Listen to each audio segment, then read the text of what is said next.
आणि आणखी एक महत्त्वाची बातमी, जयंत पाटील राष्ट्रवादी सोडून जाणार नाहीत।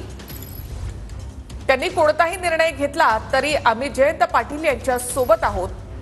जयंत पाटलांच्या कार्यकर्त्यांनी ही भूमिका स्पष्ट केलेली आहे। जयंत पाटील साहेब शरद पवार साहेबांना सोडून कुठेही जाणार नाही। त्याचं कारण साहेबांनी गेली 6 वर्ष राष्ट्रवादी पक्ष जनसामान्यात पोचवायला रात्रंदिवस कष्ट घेतले।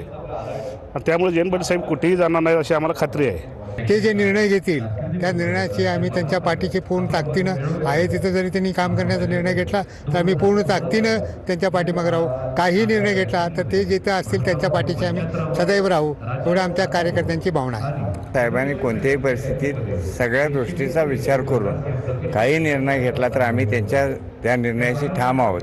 त्यांनी कोणताही निर्णय घेऊ देत आम्ही त्यांच्याशी ठाम आहोत। ज्यांची पात्रता नाही अशी लोक जयंत पाटील साहेबांच्यावर बोलायला लागलेले आहेत, पक्षामधली सुद्धा, की प्रदेशाध्यक्ष बदलला पाहिजे का। त्यांच्यासारखं कष्ट घेणारा माणूस ह्या महाराष्ट्रात दुसरा कोण नाही आहे असं माझं वैयक्तिक मत आहे। त्यामुळे साहेबांनी कुठेही राहावं, साहेबांच्या सोबत आम्ही कायम राहणार। साहेब कुठल्याही पक्षात राहू देत, भले राष्ट्रवादीत राहू देत किंवा आणि कुठल्याही पक्षात काम करू देत, आम्ही नेहमी साहेबांच्या सोबत राहायला